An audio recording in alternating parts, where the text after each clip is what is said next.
ദൈവസഭയുടെ വിശ്വാസത്തിൻ്റെ കാതൽ എന്ന് പറയുന്നത് കർത്താവായ യേശു ക്രിസ്തു മനുഷ്യനായി ജന്മമെടുത്ത് നമ്മുടെ പാപപരിഹാരത്തിനായി യാഗമായി എന്നതാണ്. യേശു ഭൂമിയിൽ ഒരു മനുഷ്യനായി ജീവിക്കുമ്പോൾ മനുഷ്യർക്കുള്ള പല വിചാരങ്ങളും യേശുവിനും ഉണ്ടായിരുന്നു. ഈ ഭൂമിയിൽ 40 ദിവസം ഉപവസിച്ചപ്പോൾ യേശുവിന് വിശന്നു. ലാസർ മരിച്ചപ്പോൾ ലാസറിൻ്റെ സഹോദരിമാരുടെ ദുഃഖം യേശു കണ്ടപ്പോൾ യേശു കണ്ണുനീർ വാർത്തു. ശിഷ്യന്മാർ മടങ്ങി വന്നപ്പോൾ യേശു സന്തോഷിച്ചു. എന്നാൽ 2 സന്ദർഭങ്ങളിൽ യേശു അത്ഭുതപ്പെട്ടു എന്ന് നാം കാണുന്നു. അതിൽ ഒരു സന്ദർഭം ശതാധിപൻ്റെ വിശ്വാസം കണ്ടിട്ടാണ്. യേശു അത് കേട്ടിട്ട് അവങ്കൽ ആശ്ചര്യപ്പെട്ടു. തിരിഞ്ഞു നോക്കി അനുഗമിക്കുന്ന കൂട്ടത്തോട്, ഇസ്രായേലിൽ കൂടെ ഇങ്ങനെയുള്ള വിശ്വാസം ഞാൻ കണ്ടിട്ടില്ല എന്ന് ഞാൻ നിങ്ങളോട് പറയുന്നു എന്ന് പറഞ്ഞു. ലൂക്കോസ് സുവിശേഷം 7-ാം അധ്യായം 9-ാമത് വചനം. ശതാധിപൻ്റെ വിശ്വാസം കണ്ടിട്ട് യേശു അത്ഭുതപ്പെടുവാൻ 2 കാരണങ്ങളുണ്ട്. ഒന്ന്, ശതാധിപൻ്റെ ക്രിസ്തുവിനെക്കുറിച്ചുള്ള ബോധ്യം. ശതാധിപൻ താമസിച്ചിരുന്നത് കവർന്നഹൂം എന്ന പട്ടണത്തിലാണ്. 99% യഹൂദന്മാർ തിങ്ങിപ്പാർത്തിരുന്ന സ്ഥലമായിരുന്നു അത്. അന്ന് യഹൂദന്മാരെ ഭരിച്ചിരുന്നത് റോമൻ ചക്രവർത്തിയായിരുന്നു. യഹൂദന്മാർ റോമൻ ഗവൺമെൻറ്റിനോട് എതിരായിരുന്നു.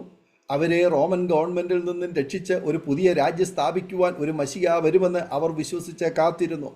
അങ്ങനെയുള്ള ഒരു പട്ടണത്തിലാണ് 100 പേർക്ക് അധിപതിയായ ശതാധിപൻ ജീവിച്ചിരുന്നത്.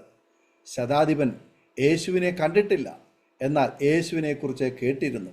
അവിടെ ഒരു ശതാധിപന് തൻ്റെ പ്രിയനായ ദാസൻ ദീനം പിടിച്ചു മരിപ്പാറായിരുന്നു. അവൻ യേശുവിൻ്റെ വസ്തുത കേട്ടിട്ട് അവൻ വന്ന് തൻ്റെ ദാസനെ രക്ഷിക്കേണ്ടതിന് അവനോട് അപേക്ഷിപ്പാൻ യഹൂദന്മാരോട് മൂപ്പന്മാരെ അവൻ്റെ അടുക്കൽ അയച്ചു. ലൂക്കോസ് 7:2-3 വാക്യങ്ങൾ. യേശു ശപിച്ച ഒരു പട്ടണമാണ് കവർന്നഹൂം. കാരണം ആ പട്ടണത്തിൽ യേശു ഒരുപാട് അത്ഭുതങ്ങൾ ചെയ്ത് ജനം കണ്ടതാണ്. എന്നിട്ടും ഈ പട്ടണം മാനസാന്തരപ്പെട്ടില്ല.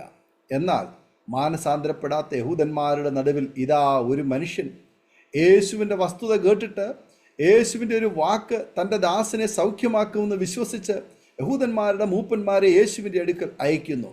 ക്രിസ്തുവിനെക്കുറിച്ച് ഗാഢമായ ഒരു ബോധ്യം അവന് ഉണ്ടായിരുന്നു. യഹൂദന്മാർ യേശുവിൻ്റെ അടുക്കൽ ചെന്ന് യേശുവിനോട് ശതാധിപൻ്റെ ദാസനെ സൗഖ്യമാക്കുവാൻ അപേക്ഷിച്ചു.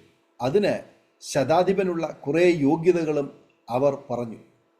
ശതാധിപൻ ജനത്തെ സ്നേഹിക്കുന്നവനും തങ്ങൾക്കായി ഒരു പള്ളി സ്ഥാപിച്ചവനുമാണെന്നും അതിനാൽ ശതാധിപൻ പറഞ്ഞ കാര്യം യേശു ചെയ്തു കൊടുക്കുവാൻ അവൻ യോഗ്യനാണെന്നും പറഞ്ഞു. യേശു അത് കേട്ട് ശതാധിപൻ്റെ വീട്ടിലേക്ക് തിരിച്ചു. വീട് അടുക്കാറായപ്പോൾ ശതാധിപൻ എന്താണ് ചെയ്തതെന്നോ? അവൻ തൻ്റെ സ്നേഹിതന്മാരെ അയച്ച് ഇങ്ങനെ പറഞ്ഞു: കർത്താവേ, പ്രയാസപ്പെടേണ്ട, നീ എൻ്റെ പുരയ്ക്കകത്ത് വരുവാൻ ഞാൻ പോരാത്തവൻ. അതുകൊണ്ട് നിന്റെ അടുക്കൽ വരുവാൻ ഞാൻ യോഗ്യനെന്ന് എനിക്ക് തോന്നിയിട്ടില്ല. ഒരു വാക്ക് കൽപ്പിച്ചാൽ എൻ്റെ ബാല്യക്കാരന് സൗഖ്യം വരും. ഞാനും അധികാരത്തിന് കീഴ്പ്പെട്ട മനുഷ്യൻ. എൻ്റെ കീഴിൽ പടയാളികൾ ഉണ്ട്.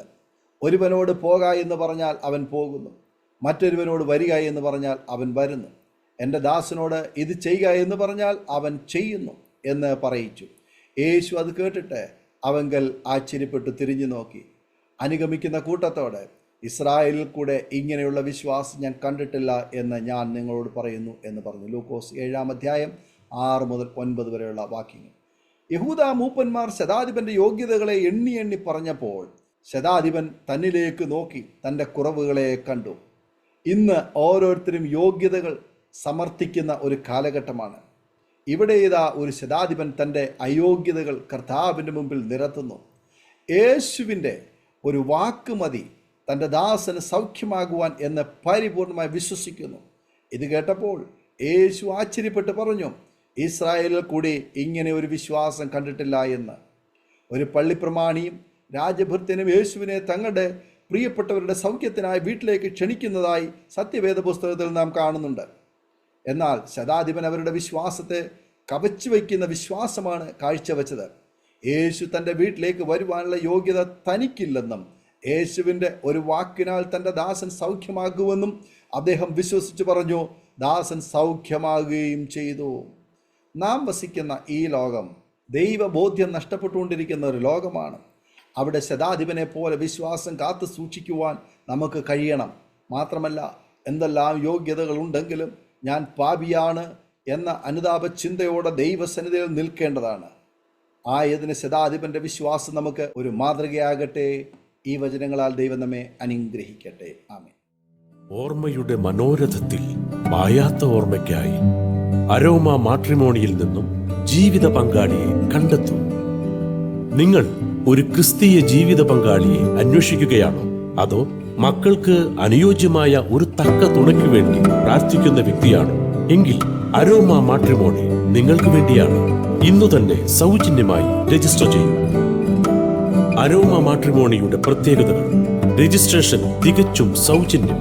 ലോകത്തെവിടെയുമുള്ള അനുയോജ്യമായ ക്രിസ്തീയ ജീവിത പങ്കാളിയെ തിരഞ്ഞെടുക്കാം. വിവാഹം നടക്കുന്നതുവരെ സർവീസ് ലഭിക്കുന്നു. ഏറ്റവും ചെറിയ പാക്കേജുകളും തിരഞ്ഞെടുക്കാം.